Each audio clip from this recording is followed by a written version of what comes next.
she snapped, slamming the dishwasher shut. Grow up. Be a man. Stop begging for intimacy. It's pathetic. That was it. No screaming, no plates flying, no theatrical tears or dramatic exits. Just a cold statement, sharp enough to slice through the last frayed thread I'd been clinging to.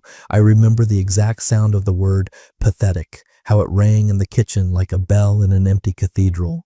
We'd been married 12 years, and in all that time, I had never felt as humiliated as I did in that moment. Not when I lost my job during the merger, not when her friends made snide little jokes about my sensitive side over wine, not even when I slept on the couch for 6 weeks while she sorted out her head.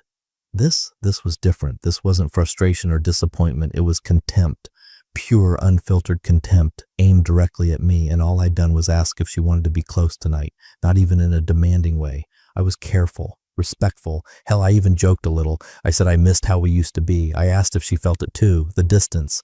I said I missed her, missed us. She didn't even look up from her phone when she delivered the line. Jesus, Mark, you sound like one of those losers on Reddit. Just stop. It's embarrassing. Embarrassing. I remember looking down at my hands like I didn't know whose they were. That same skin had built our deck, fixed her car, held her through her mother's funeral. These weren't weak hands. They'd held this family together while she figured herself out over and over and over. And now, because I asked for something as basic as warmth, I was embarrassing. I didn't yell. I didn't argue. I just walked out of the kitchen. She muttered something behind me, probably another jab, but I didn't hear it. Or maybe I chose not to. Either way, something inside me closed like a vault door, heavy, final, and quiet. You always think the breaking point is loud, explosive. But mine was silent, like a candle that just goes out. If you're still reading, especially if you've ever found yourself in that kind of silence, consider subscribing. Over 90% of people who listen don't, and trust me, it helps the team bring these stories to light. That night, I didn't sleep on the couch. I didn't sleep in our bed either. I went into the old guest room, still painted the same dull blue from when her brother stayed with us for 3 months. And never once said thank you, and sat on the edge of the twin mattress like I was in someone else's life. I didn't cry. I wasn't even angry. I was just still. I thought about the man I'd become. I used to be the guy with the quick wit, the loud laugh, the one who grilled for the whole neighborhood. I had friends, hobbies. I read novels and knew how to throw a perfect spiral. I used to smell like cedar and sawdust and late-night bourbon with a twist of orange. Now, I smelled like sadness, like toothpaste and silence. I don't know how long I sat there. An hour, 2. At some point, I noticed I'd taken my wedding ring off and was just rolling it between my fingers, not with any intention, not as a statement, just instinct. That was the night I realized it had. I wasn't in a marriage anymore. I was in a hostage situation, and the ransom was my dignity. So I started planning my escape, not from the house, not from the marriage, not yet, but from that version of me. The one she saw as weak, the one she mocked, the one who begged for scraps of affection and called it partnership. I was done asking, done proving, done trying. No more heart-to-hearts, no more tiptoeing, no more pep talks to myself about rough patches or emotional labor, or maybe she just needs space. I gave her space. I gave her kindness. I gave her everything. She gave me pathetic. So I stopped trying to win her over and started remembering who the hell I was before she taught me to forget. At 5:42 a.m., my alarm buzzed for the first time in years. Not for work, not because I had to, just because I wanted to be the one who decided how my day started. For once, I got up quietly, laced up a pair of sneakers that still had dust from the back of the closet, and went outside. Cold air hit my lungs like a slap, but it felt honest. I didn't run far that first morning, barely a mile before my knees barked and my breath caught. But I ran. Past the bakery that used to be our spot before she started complaining that carbs made her sluggish. Past the park where we used to walk on Sundays before brunch reservations and excuses took priority. I ran like a man shaking something off his skin, something stale, something clinging. Back home, Tanya was still asleep, or pretending to be. We'd reached that phase where you don't say good morning anymore, just make coffee near each other like polite strangers in an Airbnb. I didn't say a word. I showered, made oatmeal, added berries, didn't ask if she wanted any. I just existed separately. That was the beginning. I didn't make a big show of anything. That would have given her a target. Tanya thrived on dismissing dramatic gestures, but she didn't know how to mock silence. I let her marinate in it. The back rub stopped, not as punishment, just absence, the quiet, final kind. The way you stop watering a dead plant, not out of cruelty, but because you finally accept it's not going to bloom again. No more casual shoulder touches in the kitchen. No more reflexive kisses on the cheek before I left the house. I moved my books into the guest room. Slowly, one stack at a time. I brought in the old floor lamp from the garage, cleaned it, replaced the bulb. She didn't ask why.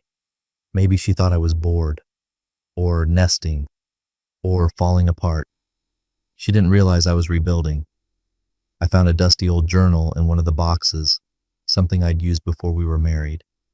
I started writing again, not pages of angst or romantic poetry, just notes, observations, fragments. Sometimes a sarcastic thought about how absurd things had become, like the way she still played sad indie music while doing her skincare routine, like a teenager hoping the universe would feel bad for her. I wrote that down. I laughed when I read it back. That laughter startled me. It was mine. Tanya didn't comment when I stopped complimenting her outfits, or her hair, or her new perfume, which reeked of desperation and citrus. She didn't notice that I didn't watch the shows we used to watch together, didn't wait for her to come to bed. She'd roll over, probably assuming I was scrolling like always, but I wasn't scrolling. I was stretching, reading, researching, planning. I started tracking calories, not because she used to nag me about weight, but because I wanted discipline. Not to look good for her, but to remind myself I had control over something. I scheduled a physical, first one in years, got my blood work done, took it seriously, started lifting light weights in the garage, put up a calendar, logged reps just for me, no posts, no selfies, no new year, new me garbage, just quiet progress. I even started drinking water again, real water, not wine, just to make dinner tolerable. I remember one morning, 2 or 3 weeks in, I caught my reflection in the bathroom mirror. I didn't look younger or stronger, but I looked awake. There was something in my eyes that had been gone for a long time. And the best part, she didn't notice. That used to bother me, used to gnaw at me like a rat in the walls. Not anymore. Now, it was fuel. She didn't notice because she wasn't looking. And for once, I wasn't begging to be seen. I was observing her now. Not as a wife, as a case study. How long until she realized I was still here, but no longer hers? That was the game now. Not revenge, not cruelty, just clarity. Because when you stop chasing someone, you don't just free yourself. You make them feel the weight of being unworthy of pursuit. And Tanya? She was about to discover how heavy that silence could get. Tanya always claimed she wanted peace, no emotional debriefings, no where's this going talks, no tangled mess of feelings that made her uncomfortable. And for a while, she got exactly that. The house was quiet, not cold, just still. No more conversations that ended with her rolling her eyes. No more reaching hands at night. No more awkward pauses when I asked if something was wrong. She had the emotional blank slate she'd always insisted she needed, and she loved it for about 3 weeks. At first, it was victory. I could see it in the way she stretched out on the couch alone, smiling to herself, wine in hand, watching one of those trashy dramas she used to claim she hated. She'd smirk when I walked by, like she'd finally won a long invisible war. No more needy Mark begging for connection or asking to talk about things like some kind of sad houseplant that needed watering.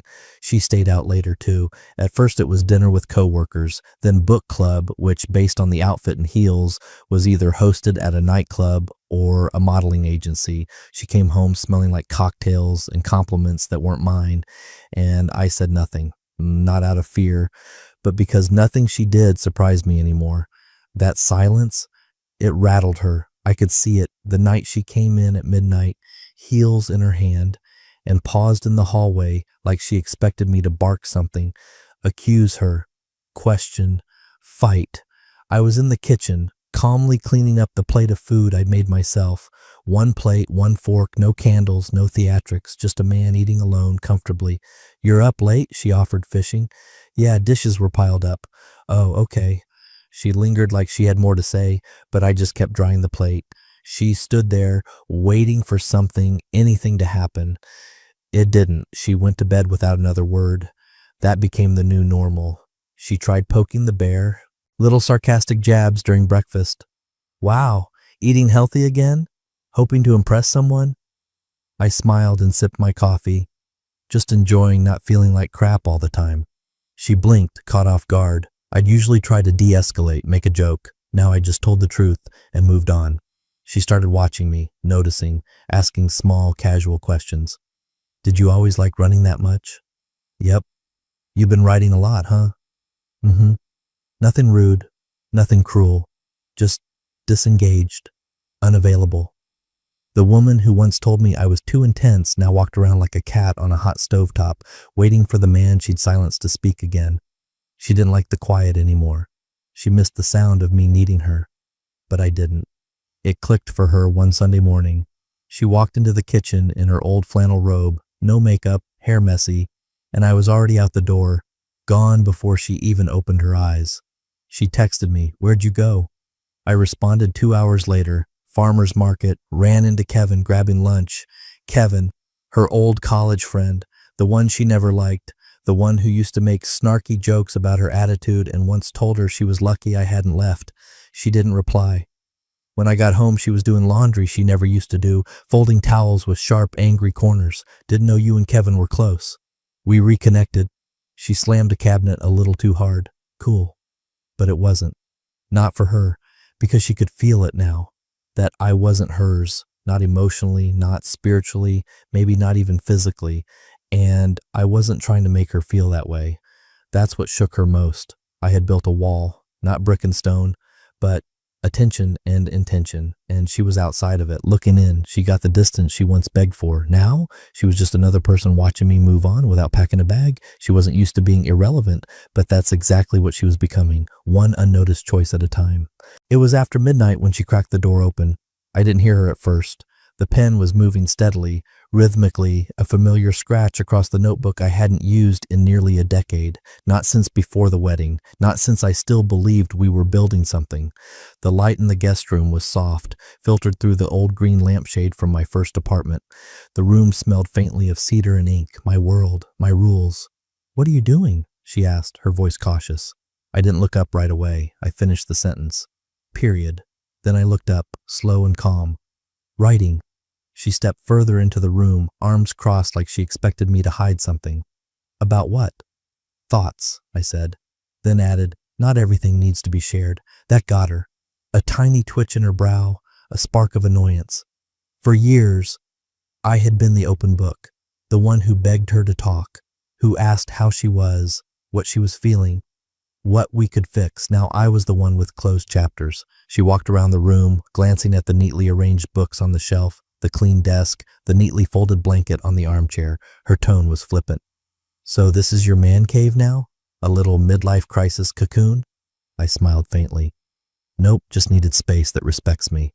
She scoffed, arms still crossed. "That's dramatic." "It's honest." The silence stretched out between us.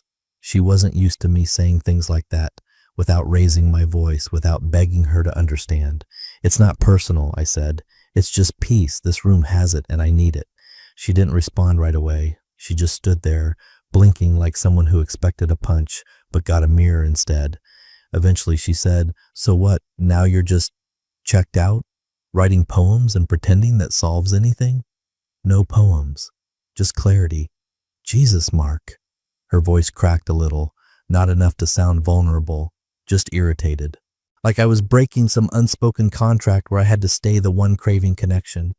"You think I don't notice what you're doing?" she said. "You're punishing me, being cold, withholding affection like it's a strategy." I didn't even blink. "No, that's what you used to do. This is just me remembering how to be okay without being humiliated." There it was, the flash of panic behind her eyes. She tried to mask it, of course, laughed bitterly. "So now you're the victim?" "Not at all. Victims want pity. I want freedom." She didn't have a comeback for that. Tanya looked around the room again like it had betrayed her, as if the books and soft lighting and thick journal pages had somehow conspired against her. "You really think this fixes anything?" I looked back at the page. "No, but it fixes me." She stood there for a long beat, then turned around and walked out. No door slam, no comment, just retreat. But I could feel it, her confusion, her discomfort. Not because I was angry or vengeful, but because I was calm. That's what unnerved her. This wasn't a tantrum. It wasn't a phase she could ride out until I got bored and came crawling back to the marriage bed like a dog waiting for scraps. No. This was me choosing sanity over proximity. For years, she thought intimacy was a favor she handed down like a treat. She thought withholding affection gave her power, but she never expected the man who once begged at her feet to rise, dust himself off, and stop asking altogether. She thought silence meant surrender. She didn't realize it could be strategy. The invitation came in the form of a group text. Mom's birthday dinner at Porterhouse, 6 p.m. sharp, dress nice. Tanya read it aloud like it was just another thing on the calendar, then glanced at me over her coffee mug. You're coming, right? I looked up from my notebook and gave the most polite, non-committal shrug imaginable. Sure. That was all she got. She expected questions. What should we bring? Who else is coming? Should we carpool? Instead, I stood, rinsed my mug, and went for a run. I arrived at the restaurant separately, Ubered. Wore a navy blazer she hadn't seen before because I'd bought it without her input, paired it with a crisp white shirt, no tie, just enough stubble to look like I didn't care, but sharp enough that her sister did a double take. You look good, Mark, her sister said as I walked in. Thanks, I said, smiling, walking past Tanya like she was a decorative plant in the corner. The table was long, 12 people, 2 empty chairs at one end.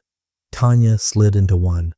I took the other, 3 seats away, across from her father, diagonal from her. She stared at me, waiting for the correction. I didn't budge, just pulled out the chair and sat, casual, collected, already reaching for the wine menu. The server poured Pinot Noir into my glass. I swirled it once, sipped. I didn't toast Tanya's mom with an arm around her waist like I used to, didn't slide her a private joke under the table, didn't ask her if she wanted dessert to split. I was friendly to everyone. Her uncle, her niece, I even laughed at her dad's god-awful pun about turning 65. But to Tanya, not a touch, not a glance longer than necessary, just polite silence. She tried small openings. Mark, didn't you and Mom make that weird bourbon glaze for the turkey that one year? I nodded. Yeah, it came out bitter. Right.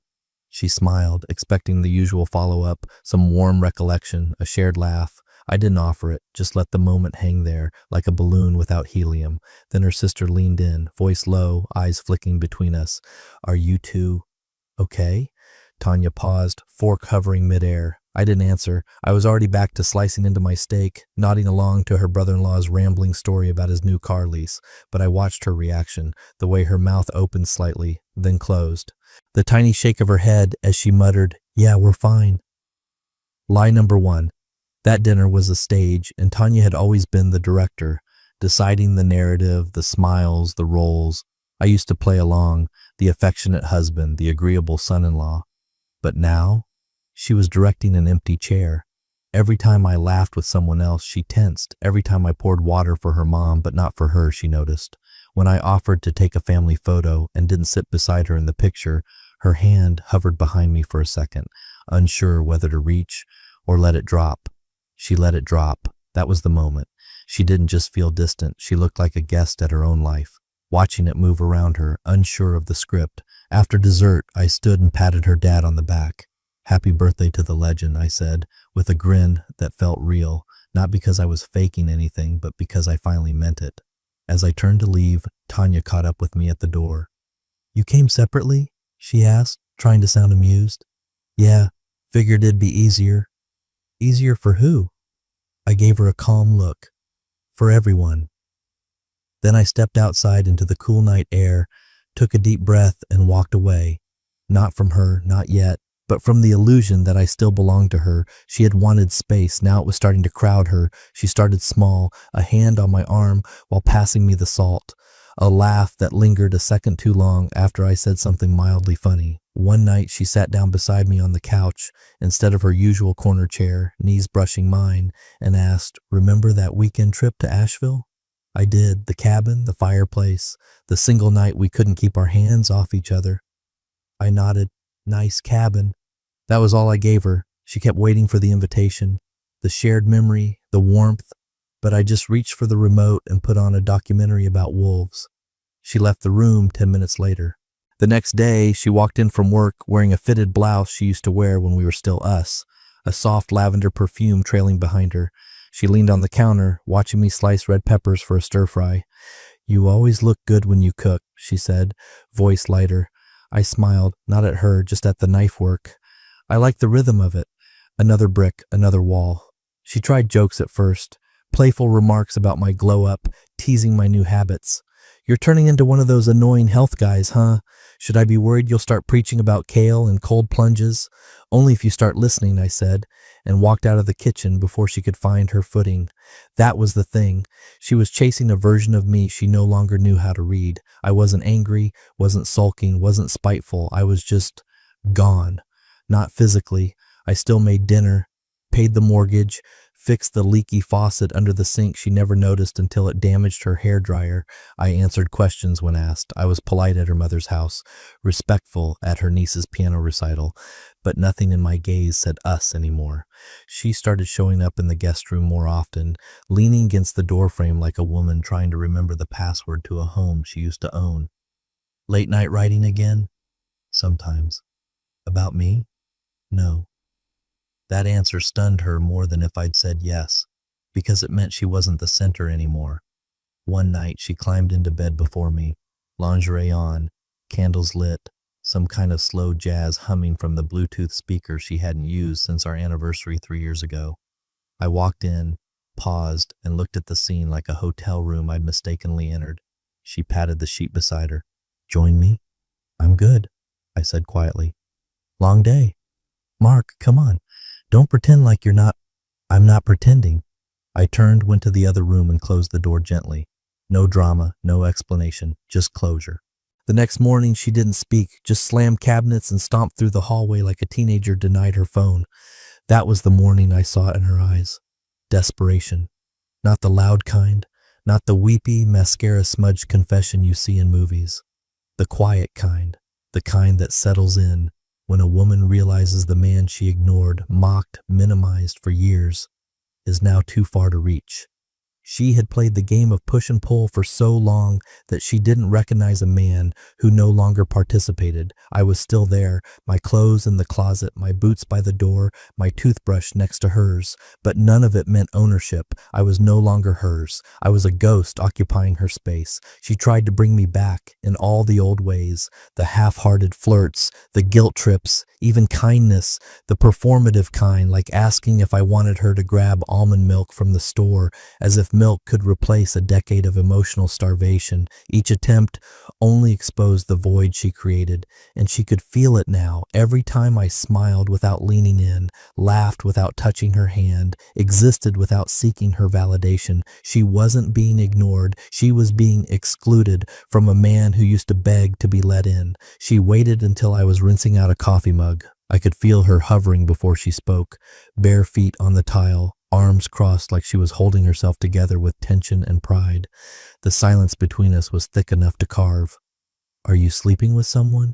she asked, her voice flat, not fiery, not emotional, just tired. I finished rinsing the mug, placed it carefully on the rack, dried my hands with a towel, then turned. "No," I said. "There's just me now." She blinked like she didn't understand the answer. "Come on, Mark. You expect me to believe this whole transformation, this new routine, the gym, the sudden self-help renaissance, it's just for you?" "Yes." A beat. Her throat moved like she was trying to swallow something sharp. "I don't believe you." "That's not my problem." Her lips parted like she was going to yell, but nothing came out, just a breath. Her eyes darted to the window like maybe fresh air could save her from this moment. "Do you even love me anymore?" she asked. I didn't rush the answer. I let the question sit. She wasn't asking because she wanted the truth. She was asking because she finally realized she might not be the center of it. "I begged you to see me," I said, voice calm, no malice. "You told me to stop. So I did." She tried to blink away the truth, like it was smoke getting in her eyes. But there were no tears, only the memory of tears she never gave me. "You're being cruel," she said, softer now. "No, Tanya. I was being kind. For years. Kind while I starved for affection. kind while I made excuses for your moods, your sarcasm, your distance. I asked for connection. You gave me contempt. I asked for closeness. You rolled your eyes. Now you're shocked I stopped asking. She shook her head slowly, like she could rewind time with just enough denial. I didn't know it was that bad. You didn't want to know. Silence again. But this time it was hers. Heavy, fragile, the kind of silence that makes people realize they were never actually listening, just waiting for the other person to shut up. She stepped closer, like proximity could undo erosion. I never thought you'd actually leave. I didn't leave, I said. You just stopped being a place I wanted to stay. Her hand reached out, barely brushing my arm. It used to mean something. A touch like that would have softened me, pulled me in, made me remember the early days. Now it felt like static. I didn't pull away. I didn't flinch. But I didn't respond either. Her voice cracked a little. We can fix this, right? I looked at her, steady, kind, but gone. You don't get to burn the bridge and then ask for a ride across it. She stared at the floor. I didn't think you were strong enough to leave me behind. That's because you never saw me as anything but background. That landed. I saw her jaw tighten. Her hands trembled, not from rage, but from the realization that she couldn't argue this into submission. There was no affair, no big reveal, no drama, just the quiet truth. She had become unnecessary, and for the first time in years, she felt what it was like to be on the outside looking in. Tanya always thought silence meant safety, that as long as I wasn't yelling or packing a suitcase, everything was fixable. But silence, when earned through neglect, isn't peace. It's a verdict. She booked the session without asking. The appointment popped up on our shared calendar next to a dentist reminder and a grocery list. Just Dr. Leah McHale, Couples Counseling, a Thursday, 6:30 p.m.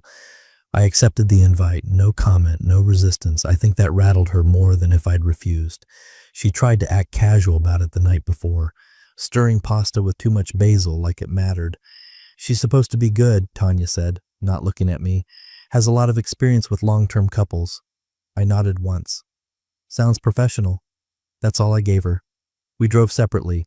She claimed it was due to schedules. I knew it was because neither of us wanted to sit in that parking lot afterward, staring at the dashboard, pretending we were okay. The waiting room smelled like eucalyptus and guilt. Soft music played, the kind meant to calm children or shame-filled adults. Dr. McHale had kind eyes, mid-50s, warm voice, the kind of woman you imagine baking muffins and dismantling emotional walls in the same afternoon. She asked if we'd like tea. Tanya accepted. I didn't. We sat on opposite ends of the love seat, not because we were angry, because anything closer would have felt dishonest. Dr. McHale smiled gently. Tell me what brings you here. Tanya jumped in immediately, like she'd been rehearsing. We've just lost something. It's not one thing. It's a lot of little things. Miscommunication, busyness, maybe burnout. We've been together a long time, and the spark, well, it faded. I think we both want to get back to something healthier, more connected. I stared at the corner of the rug, not out of boredom. I was tracing the edge of a thread that had unraveled, just like us. Dr. McHale nodded. Mark, what about you? How do you see things? I looked up, not at Tanya, just ahead. I stopped needing her. The silence was immediate, clean, brutal. Tanya blinked once, twice, like the words hadn't computed. The therapist leaned back slowly, eyes sharpening a little. Can you say more about that? I nodded. For years, I needed her. Not just sexually, I needed her attention, her warmth, her voice in the room when things were quiet, her approval when I tried something new, her laughter, her softness. I paused, let the silence work. But after a while, needing her started to feel like being dehydrated in a desert with someone holding a full canteen and saying, why are you so obsessed with water? Tanya flinched. I kept going.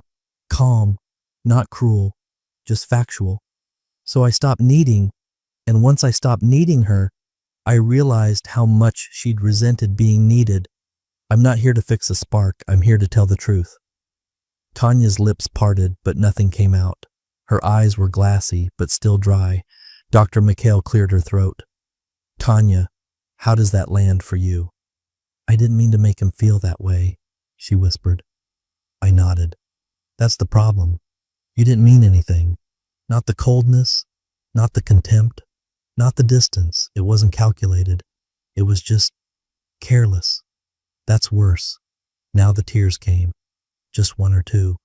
The kind you try to blink away before they hit your cheeks. She tried to speak again. But I'm here now. Right. Because you feel it slipping, not because you regret what caused it. The therapist let the words settle. She didn't interrupt. She knew. I'm not angry, I said. I'm just not empty anymore. And when I stopped being empty, I realized I didn't need to be refilled by her. I built something on my own. Tanya turned toward me, desperate. So what? This is it? You're done? No, I'm finished needing someone who made a game out of scarcity. That's different. For the rest of the session, she barely spoke. The woman who used to dominate every argument now had nothing to say. The therapist asked if we wanted to schedule a follow-up. Tanya nodded quickly. Yes, please. I said, sure, if it helps her. Not us. Her, because this wasn't about rebuilding. This was the post-mortem. It was nearly 2 a.m. The house was silent except for the low hum of the refrigerator and the faint creak of floorboards expanding in the night. I was in the guest room, my room now really, reading the last few pages of a novel I've been dragging out for weeks.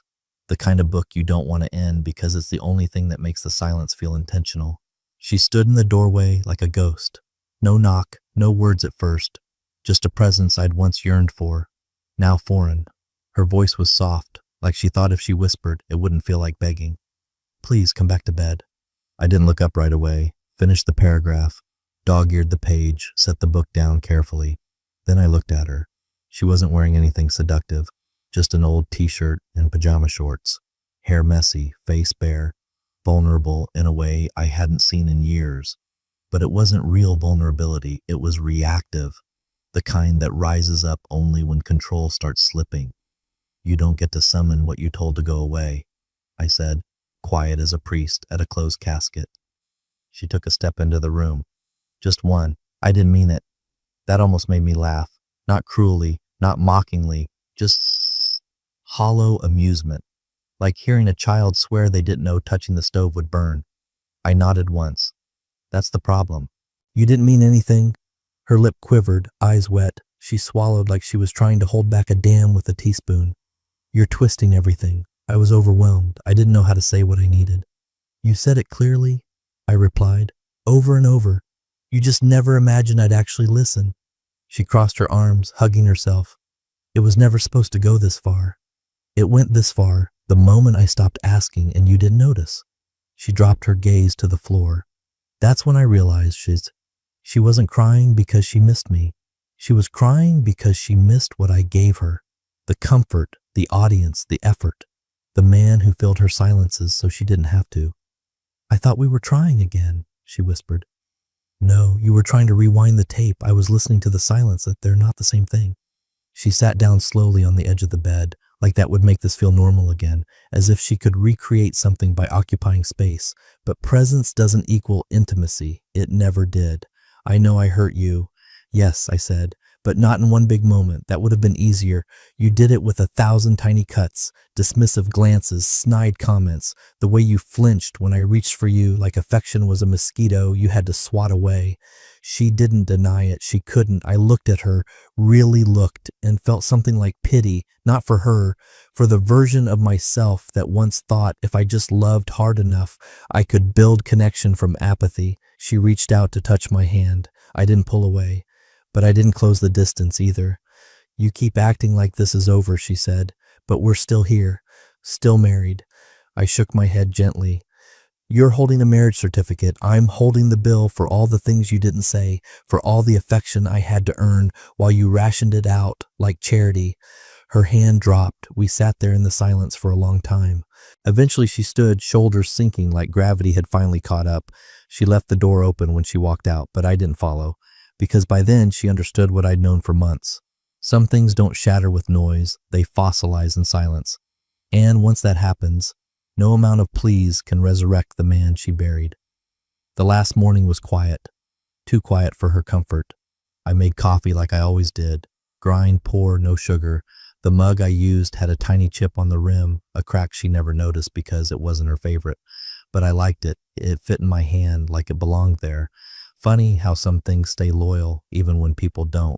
She sat at the kitchen table in an old sweatshirt watching me, not asking anything, not offering, just watching, like I was a puzzle she started too late. On the counter beside me was a single duffel bag, black. clean, worn just enough to show it had been places, not packed with drama, no hurried stuffing, just folded shirts, a toothbrush, my notebook, one photo, me and my dad at a baseball game, years before I learned how easy it is to be disappointed by the people you love. She didn't ask where I was going. Maybe she already knew it didn't matter. When I zipped the bag closed, her eyes tracked the sound like it was a gun cocking. She opened her mouth, closed it, tried again. "You don't have to do this," she said, barely above a whisper. I didn't answer right away. I adjusted the strap, picked up my keys, took one final sip of coffee. Then I looked at her. "You said stop begging," I said. So I stopped. She stood slowly, the chair scraping the floor like an alarm no one wanted to hear. Her arms hung at her sides like she didn't know what they were for anymore. "I didn't know it would go this far," she murmured. "You didn't think it would go anywhere," I replied, "because you assumed I'd always stay. No matter how many times you treated love like a joke with a punchline only you laughed at." Her eyes welled, but she didn't cry, not because she didn't want to, but because tears can't flow when regret shows up late and empty-handed. "I'm not trying to guilt you," she said. I thought you needed time. Space, not this." "I didn't need time," I said. "I needed respect. I needed to be seen without having to set myself on fire for it." I walked toward the door.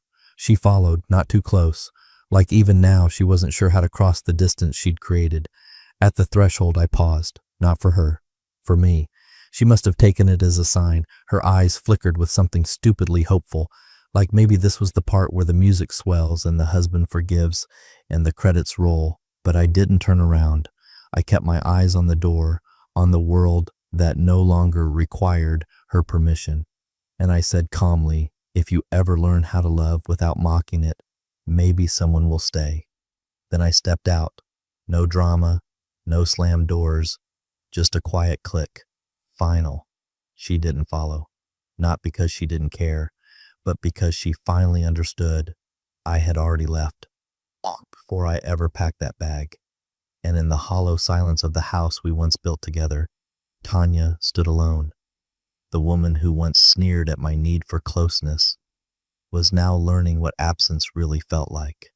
Not loud, not punishing, just gone forever.